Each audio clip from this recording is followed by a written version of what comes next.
तो जहां 14 साल में राम ने पैर रखा वहां सीता जी ने पैर नहीं रखा, और जहां सीता जी का पैर पड़ा वहां लक्ष्मण जी का पैर नहीं पड़ा। क्या त्याग का जीवन रहा होगा। एक बार तो का भाव कि राम और सीता जी बैठे थे। राम ने लक्ष्मण से कही कि लक्ष्मण तुम्हारी भाभी को प्यास लगी है, पानी तो भर लिया। लक्ष्मण जी ने तूमा लाओ और पानी भर भी चले गए। इतने में राम जी बैठे बैठे बोले, सामने एक पेड़ लगा था और उस पे बहुत सी लताएं बलें लटकी थी। राम जी बोले कि सीता ये पेड़ कितना भाग्यशाली है, देखो लताओं को संग मिल गया। सीता जी बोली नहीं प्रभु, ये लताएं बहुत भाग्यशाली हैं, देखो पेड़े को संग मिल गया। अब जब बात लता पेड़ की नहीं चल रही थी, राम जी कह रहे थे कि राम भाग्यशाली हैं कि सीता मिली, और सीता कह रही थी कि हम भाग्यशाली के राम मिले। इतने में आ गए लक्ष्मण पानी लेके। राम जी बोले लखन तुम्हारी भाभी में और हम में एक झगड़ा छिड़ गया है और तुम्हें सुलझाना है। लक्ष्मण जी बोले प्रभु तुम्हारी रहने दे, हमें फंसाओ बीच में।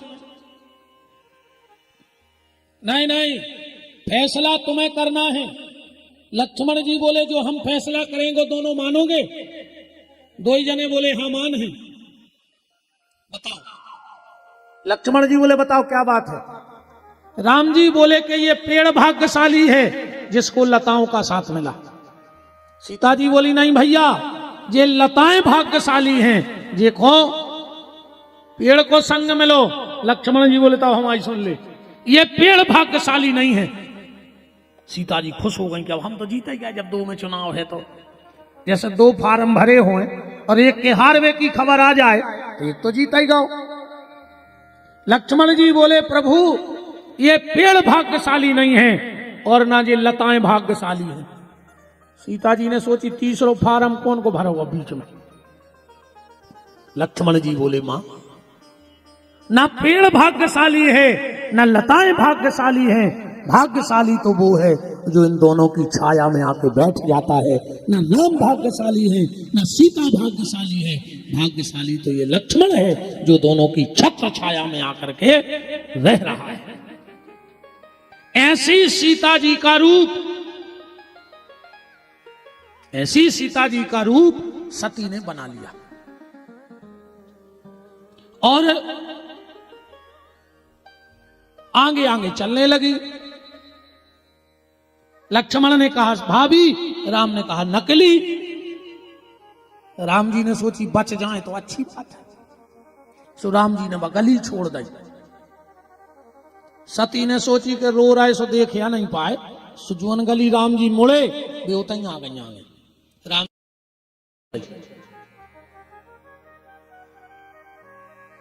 सती उते प्रकट हो गई। जब 2-3 बार है स्वभाव, राम जी ने सोची अब नहीं बच रहेंगे। राम जी पास में पहुंचे और काले खोए रामायण में जोर पान प्रभु कीन प्रणामू। राम जी ने दोनों हाथ जोड़ के प्रणाम कर लिया। राम जी से कोई ने पूछी कि तुमने प्रणाम काहे करो? सती को करने तो आपको प्रणाम। राम जी बोले ऐसो है, अगर वह चेला बन के आई होती तो हमें प्रणाम करती। अब वे आई हैं गुरु बन के हमारी परीक्षा ले आवे तो फिर प्रणाम हमें करो। चाहिए गुरु जी को हमने ये नाते से प्रणाम करो। जोर पान प्रभु कीन प्रणामू और पिता समेत लीन निज नामू। और शंकर जी को एक नाव रखोगा तो नाव राम जी ने रख दो। काका ये शंकर जी के लाने कहा हूं बहोरी कहां ब्रश केतु। ब्रश केतु कहां है? ब्रश का मतलब होता है धर्म, बैल। वो केतु को मतलब होते झंडा। शंकर जी को आए धर्म को झंडा। राम जी संकेत में बात कह रहे हैं कि सती तुमने धर्म रूपी शिव का साथ छोड़ दिया है, इसलिए अब तुम्हारा भविष्य गड़बड़ है। आगे जो धर्म छोड़ देता है उसको जाके नष्ट होना पड़ता है। तुम्हें शंकर जी को संग न छोड़ने, तो धर्म का साथ कभी मत छोड़ना। क्योंकि धर्मो रक्षति रक्षता, तुम धर्म की रक्षा करोगे तो धर्म तुम्हारी रक्षा करेगा। और धर्म कौन है? राम ही साक्षात धर्म है, भगवान ही धर्म है। इसलिए कभी धर्म को मत छोड़ना। धर्म से दूर जाओगे तो गड़बड़ हो जाएगा। कैसे? बात को ऐसे समझ लो, राम जी ने धनुष तोड़ो, रामायण तो तुम्हारा सब पढ़ा था, खूब सुना तो दियो। राम जी ने धनुष तोड़ा और तोड़ के फेंक दिया। एक राजा गांव खिसक से वो धनुष से बोलो काय रे, अगर हमसे टूट जाते तो हम गांव में तुम्हारी मड़िया बनवाते, तुम्हें कुल देवता बना के पूजते। सो धनुष बोलो तुम्हें दिक्कत का है? अरे बोले राम ने तोड़ो और पांव में फेंक दो। धनुष बोलो के सुनो तो, राम जी ने हमें तोड़ के बहुत अच्छा करा। बोले का है? बोले पहले हम बहुत परेशान थे, पर राम के चरणों में कहा है सुखी मीन चेही नीर अगाधा, और जिम हरि शरण न ये कहू बाधा, हमारी सब बाधा दूर हो गई। बोले तुम टूट गए? धनुष बोलो हम भली टूट गए। मतलब धनुष कह रहा है हम भले टूट गए पर सीताराम तो जुड़ गए कि नहीं जुड़ गए? अगर हमने टूटते तो सीताराम कैसे जुड़ते? हम भली खंड खंड हो गए पर सीताराम तो अखंड हो गए कि नहीं हो गए? बोले मनो राम ने तुम्हें तोड़ दाओ। धनुष बोलो को फालतू बदनाम न करो राम जी को, हमें राम जी ने नहीं तोड़ो। बोले प्रमाण? छंद में लिखो है काहू न लखा देख सब ठाणे। टूट तो को नहीं देखो कि कैसे टूट गो। इतो भर पता है कि लेत चढ़ावत खेचत गाड़े, अकाहू न लखा देख सब ठाणे। तो राजाओं ने कही फिर तुम कैसे टूट गए? धनुष बोलो हम अपनी गलती से टूट गए। और धनुष कह रहा है कि जो गलती हमने करी है बस संसार में कोई न करिए, न तुम भी टूट जाओ। जो गलती धनुष ने की है वो गलती तुम भी मत करना, वरना तुम भी टूट जाओगे। धनुष ने क्या गलती करी? धनुष कह रहा है हमारे हाथ देख लो, जो धनुष मान लिए राम जी ने ऐसे ही उठाओ हुज्जे कि नहीं उठाओ हुज्जे, ऐसो खेचो हुज्जे टोरवे की लान, ऐसे खेचो हुज्जे। धनुष बोलो जाई गलती हो गई। बोले का? बोले जब राम ने उठाओ हम राम से दूर चले गए और डोरी राम जी के हृदय के पास आ गई, तो डोरी नहीं टूटी, हम राम से दूर चले गए सो टूट गए। बोलो वृंदावन बिहारी लाल की। जो राम से दूर जाएगा उसे टूटना पड़ेगा, और जो राम के नजदीक रहेगा वो नहीं टूटेगा। इसलिए धनुष की डोरी टूट गई, नहीं टूटी, और धनुष टूट गया।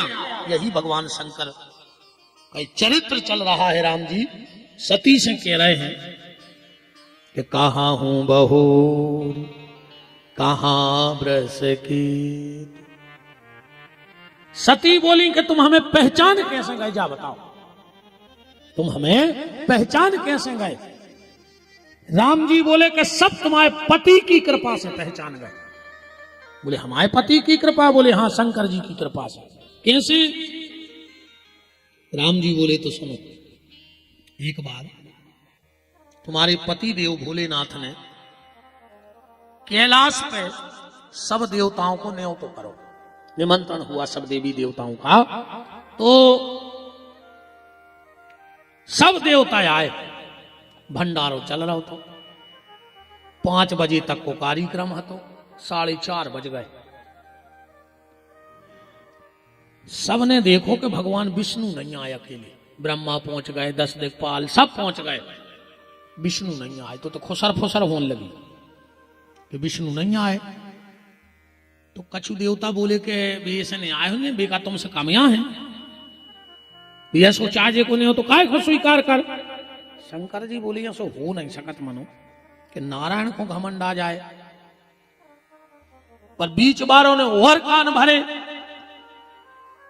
शंकर जी ने सोची हम पूछें जरूर आज आए काय नहीं आ। तो शंकर जी जा रहे थे बैकुंठ की तरफ, और जैसा ही कैलाश उतरे सो का देख रहे हैं कि एक गैया बी रही है कैलाश में। ध्यान से सुन जाइए बात। एक गैया बी रही है और बछड़ा उल्टा फंसा है, और भगवान नारायण पूरे गौ मूत्र गोबर में रक्त में छपे हैं और वो बछड़ा को सुलझा रहे हैं। शंकर जी खड़े खड़े देखत रहे। जैसे ही उस बछड़े का जन्म हुआ, भगवान शिव पहुंचे। कहा नारायण आप कब के आए? बोले भोलेनाथ हम तो बिल्कुल सवेरे ही आ गए थे। बोले फिर तो भोजन करवे काहे नहीं आए? बोले हम ऐसे नहीं आए कि ये गौ माता बड़ी तड़फ रही थी, इसका बच्चा गर्भ में उल्टा फंसा था, सब तो लगे थे देवता भोजन करवे में, पर हमें भोजन से ज्यादा ये गैया की सेवा थी। इसलिए हमें पता था कि हम आपको बाद में मना लेंगे, आपसे क्षमा याचना मांग लेंगे, आज नहीं तो कल आपके यहां आ जाते, कल नहीं आते तो कभी भी आ जाते। पर भोलेनाथ अगर इस बछड़े और गैया को कुछ हो जाता तो मुझे आंखों के सामने का पाप लग जाता। भगवान शंकर ने नारायण का पकड़ा हाथ, और जहां सब देवता बैठे थे उते कुर्सी रखे, और भगवान शंकर ने उठाया टीका और तिलक लगा दिया और कहा नारायण आज से ये मेरी गौशाला मैंने तुम्हें दान में दे दी।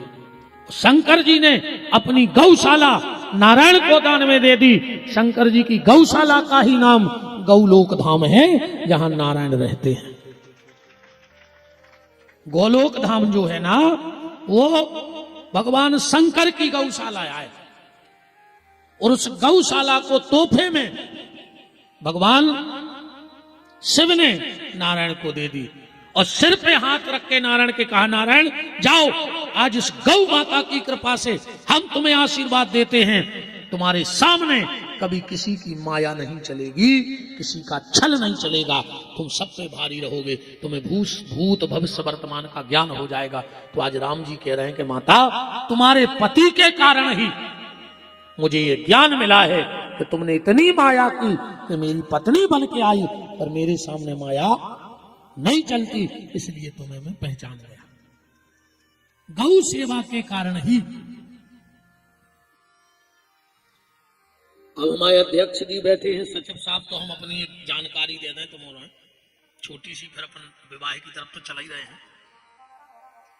अभी 23 फरवरी से हमारे धाम पर एक कथा हो रही है। पहले तो आप सबको कहा नहीं हो तो हाथ जोड़ कर, ठीक। अब 23 फरवरी से उस कथा का और थोड़ी सी जानकारी हम गौशाला की दे दें। हमारे जासलपुर वाले ठाकुर साहब भी बैठे हैं, इनके ससुर साहब गौलोकवासी अभी मई में जिन्होंने शरीर त्यागा, श्री डीलन सिंह जी मोठी वाले, उन्होंने 2 एकड़ जमीन हमें दान में दी फूल लाइन पर। फिर वो जमीन तो बहुत हो गई, अध्यक्ष जी ने भी हमारे 1 एकड़ दान की वहां लेकर के, ऐसी बहुत लोगों ने। पर शुरुआत श्री डीलन सिंह जी ने की। हमारी गौशाला में हमारा संकल्प है कि दूध वाली गैया नहीं होनी चाहिए, ठीक। अंधी, लंगड़ी, अपंग, अपाहिज, बूढ़ी गौ माता की सेवा होती है। वहां एक छोटा सा हमने अपना घर भी बनाया है। वृद्धाश्रम नाम हमने इसलिए नहीं दिया उसका कि अगर हमारे जो वहां वृद्ध रहेंगे वो कभी घूमने जाएंगे और लोग पूछेंगे कहाँ रहते हो, कभी कहें वृद्धाश्रम में, अच्छा न लगे। जैसे हम लोग को नाव धरो है अपना घर, अब उनसे को पूछ कहाँ रहते, देखें अपने घर में रहते हैं, सब बात खत्म हो गई। आगे पीछे की हो गई कि नहीं हो गई, सब बात खत्म हो गई। वहां पर तीसरी व्यवस्था ये है कि हमने छोटी छोटी व्यवस्थाएं करके 10-5 लाख रुपए का टेंट वेंट कर दिया, खूब बर्तन रख दिए ले लेके, 5000 लोगों की प्रसादी, जैसी चाय बना लो। एक आध हल्के पतरी टेंट वारे के बासन कम पड़ जाए, पर गौशाला में न पड़े। हमने कल बताई थी कि जेल में ऐसे गंजा है, बिल्कुल से ही गंजा हमारी गौशाला में है कि तुम ते अल्ले हो, इतने बड़े बड़े गंज धरे हैं। वहां एक व्यवस्था हम लोगों ने ये बनाई है कि कोई भी गरीब माँ बाप अपनी बेटी की शादी करे, गौशाला से नहीं लगाते भैया। 41 फुट के तो अकेले शंकर जी बैठे हैं, मूर्ति बनी 41 फुट, या मान ले पंडाल जो हो 15-20 फुट, ये सब डबल ऊंचे शंकर जी बैठे हैं, आसन लगाए 41 फुट के। राधा कृष्ण का मंदिर है, खूब भवन बने हैं, बड़ी व्यवस्थाएं हैं, पीठाई है पूरी, बिल्कुल गार्डन से लगा था।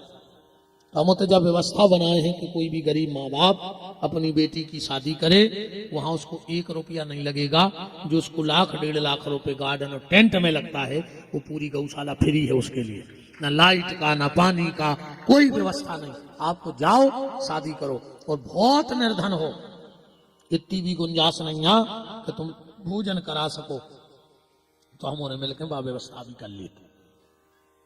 हाँ, भोजन पानी की भी हो जाए, राम सब व्यवस्था करा दे। अभी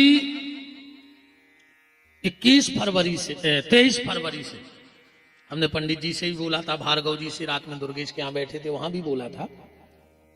एक कथा है हमारी, कथा तो हमारे छोटे भैया करते हैं, नवीन बिहारी, हम 2 भाई हैं, वो भी कथावाचक हैं, आप YouTube पे सुनना।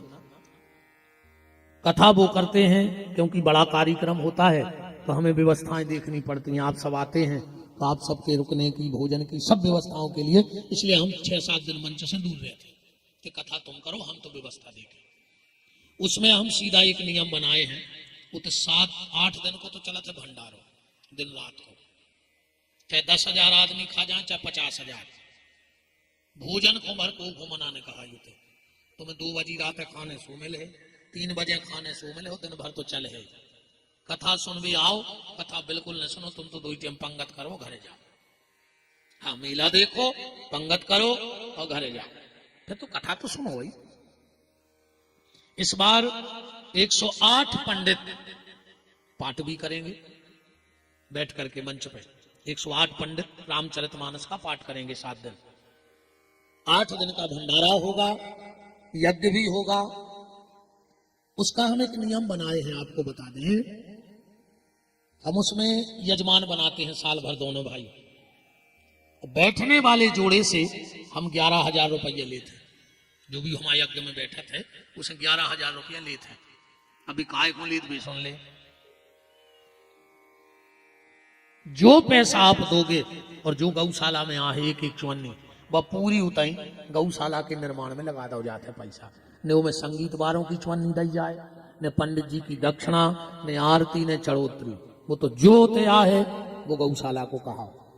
क्योंकि हमारी प्रतिज्ञा है, इस दिन हमने गौशाला की नींव रखी थी, उसी दिन हनुमान जी की कसम खाई थी कि हनुमान जी, अगर तुम कलयुग के देवता हो, कलयुग के देवता हो, तो हम तुम्हारी कसम खा के कहते हैं, जिस दिन इस गौशाला का एक अन्न का दाना, पैसा नहीं अन्न को दानो, हमारे या हमारे परिवार के खर्च में चलो जाए, तुम हमारे पूरे परिवार को सर्वनाश कर दियो। अगर तुम में दम हो तो पूरे परिवार का सर्वनाश करना, अगर एक अन्न को दानो खाएं।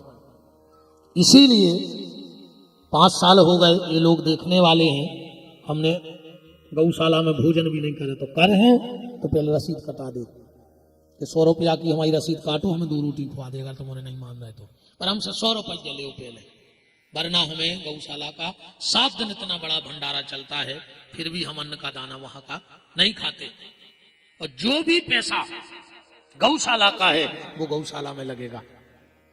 और बस 2 साल की दिक्कत है हमारे लिए, 2 साल बाद हम अपनी बेटी का विवाह कर देंगे। हमारी एक बिटिया है, हम उसे बाबा जी नहीं पहाड़ महार बारे के जंगल में डरे, घर गृहस्थी बारे हैं भैया, बहु दद्दा है, बच्चा है, बहू है, बहन है, सब है। तो हम फिर रंगी बने फिर रहा तमाशो सो, हम बाहर ऐसे बाबा आए, भीतर से तो धरी हम पापी, तो हम बाहर ऐसे बने फिरत के को जाने बहुत बड़ो महात्मा है, उनसे नहीं, हम संत मंत नहीं, हम कछु नहीं, इतने बड़े महात्मा है।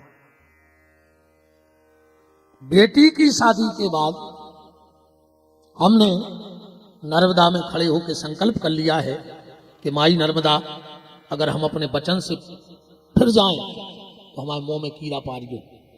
बेटी की शादी के बाद हम कथा तो करेंगे पर एक शर्त पे कथा करेंगे। तुम्हारे गांव में कथा करवे आए, सोन तलई तुमने बुलाओ, तुमने जो पैसा चढ़ाए, ठीक, ये आखिरी दिन पूरे पैसा हमें यही सोन तलाई में जो कथा कराएगा पूरे गांव के सामने वो दे देंगे। न कहते हैं ये पैसा से तुम यही सोन तलाई में एक गरीब बिटिया को ब्याह कर दियो। ये पैसा से जो तुमने चढ़ाओ है एक गरीब बिटिया की शादी कर दी यही गांव की। अब तुम हमें दक्षिणा का दे रहा है? ठेठार तो हमने आज भी नहीं करी अपने लाने, अबे तक नहीं बेचो अपने आप को, यही सब को डर नहीं लगे। हमने कल कही थी कि तुम कहा समराते ही में भाग जाए, हमने कौन तुमसे गिना लाए भाई? हम ठेर में आए होते कि 5 लाख ले तो तुम डर हो तो नहीं, हम ठेर में आए आए हमने तुमसे गिनाए आए, तुम आए थे कि रोटी खा रहे, सो से ज्यादा हम भोंक रहे भाई, जित तो तुम आप खा रहे हो तो हम बजा रहे। बताओ 3 घंटा नर रहे आ रहे तुम्हें जगा रहे, तुम्हारी रोटी की तो बजा रहे हम। तो तुम हमें जो दक्षिणा दोगे वो तुम्हें जिस गौशाला में तुम्हारी श्रद्धा हो वो वहां जाके रसीद कटवाना और हमें बंदी वहां की रसीद वो 11 तुलसी के पत्ते दे देना और हमारी विदाई कर देना। हम खाली हाथ तुम्हारे गांव में आएंगे, वो खाली हाथ तुम्हारे गांव से चले जाएंगे। ये हमारा संकल्प है कि हमें जीवन में 1 रुपए का संग्रह नहीं करना है, 1 रुपए का संग्रह नहीं होना चाहिए। वो के बाद रही भोजन की, जजमान से हम तो भल रहे हैं कि हम जहां हैं उते से हमें लो ले आओ अकेले, ठीक, मान चलो हम गड़ा कोटा में हते, इतने तक हमें सोन तलई वारी बुला ले तुम्हारे वाहन से। अब इतने से हमें जाने असलाना दम हुए तो असलाना बारी बिलवा दे उनकी अटकी हुज्जे से, अन्य हुज्जे तो हमें सागर छोड़े गौशाला में बैठे देखिए अटकी हुज्जे बुलवा दे, ये हूं कथा सुनने हुज्जे नहीं सुनने से अपने गौशाला में जरूरी भोजन हम इच्छा वृत्ति करके खाएंगे। इस गांव में रहेंगे 5 घर से आटा मांगेंगे, किसी के भी घर दरवाजे खड़े हो जाएंगे तो हमारी झोली में इतना आटा डाल दो तो दोपहर की प्रसादी बन जाए और शाम की प्रसादी बन जाए। इसलिए ज्यादा धन संग्रह की आवश्यकता नहीं है। जब छोड़ने हैं तो काय को पाप को इकट्ठो करो, कुछ बिटिया है शादी करने हैं, वो के बाद मुक्त तुम जानो, दुनियादारी राम जी ला जाने। और नर्मदा में अगर ताकत है और हम अगर अपने बात से फिर जाएं तो माई मुंह में कीड़ा पारिए, हमें कथा करवे के लायक ही न छोड़िए। अगर तुम्हें दम है तुम देवी आओ, और पानी दे रहा हो उसका मतलब ही नहीं, अपन तो सीधे सीधे हैं। तो हम यजमान से 11,000 रुपए लेते हैं वहां बैठने का, उसको हम 25 कार्ड देंगे छपवा के, आपके वहां रहने की भोजन की पूरी व्यवस्था रहेगी। आप 100 लोग भी आ जाओ तो वहां व्यवस्था रहेगी। और उस कथा से सबसे बड़ी फायदा यह है कि देखो हम यहाँ 4 तारीख को जाएंगे, भली हमने कुछ ठहर नहीं की पर कुछ ना कुछ तो आप लोग हमें दोगे, खाली हाथ तो भगा नहीं दोगे। अब वो पैसा हम कहाँ लगाएंगे वो हमारी इच्छा है। भाई हम नहीं खाए होटल को मोड़ी मोड़ा तो खाते, महाराजन चली जाते थे कब कब, अरे हम नहीं जाए तो घर की तो जात हुई, दद्दा का पूरे घर के बाबा होगा, हम होगा इसको। अब वो पैसा कहां जा रहा हो वो भगवान जाने, पर उस कथा का पैसा 8 दिन का भंडारा, 108 पंडित पाठ करेंगे और तुम्हारा पूरा पैसा उस गौशाला के निर्माण में लग जाएगा। तुम तो मर जाओगे, हम मर जाएंगे, पर एक परिवार को ऐसी धर्म की बेल लगा के जाओगे कि कई पीढ़ियों गौशाला तो रहे ही। अब विपिन बिहारी मर जाए, राजकुमार मर जाए, बसंत बाबा मर जाए, कौन और राजकुमार जी होंगे, कौन और बाबा होंगे, कौन और विपिन बिहारी होंगे चलावे वाले, हमने को हमारे बेल खाए बैठे मारे हैं तो भाई, पर अब वो गौशाला कभी बंद नहीं होगी। तो पुण्य की बेल ऐसी लग जाएगी तुम्हारे परिवार को कि अगर उस 11,000 में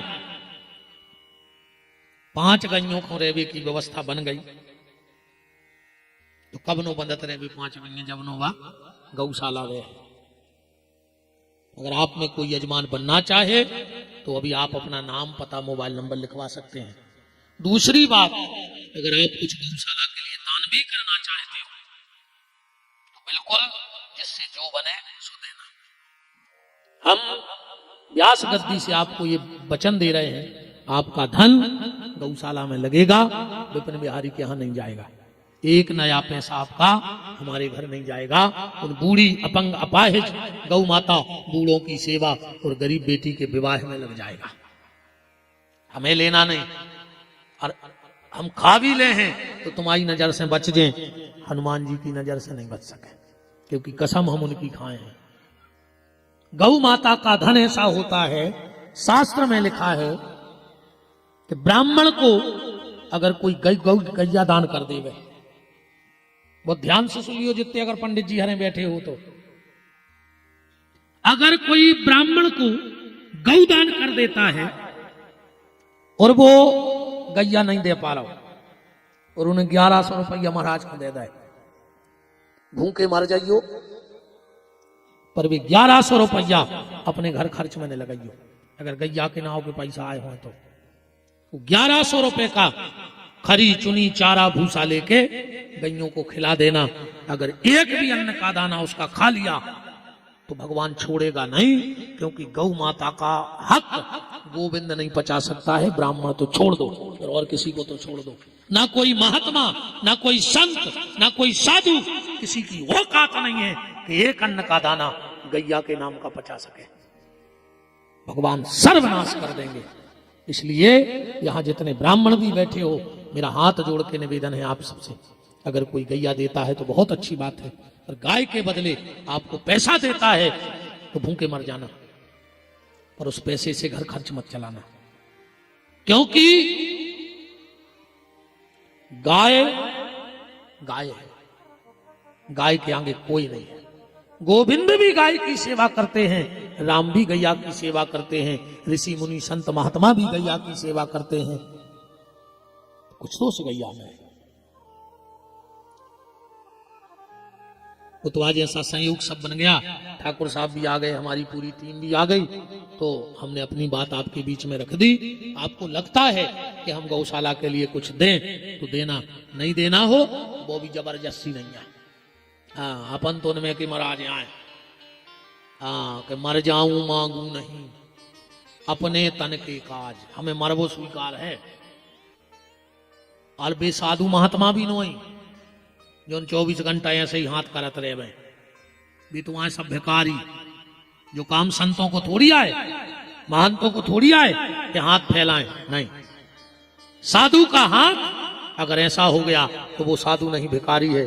साधु का हाथ 24 घंटे ऐसा होना चाहिए आशीर्वाद के लिए, कि जो गौ सेवा करे, जो गरीब की सेवा करे, वो वृद्ध की सेवा करे।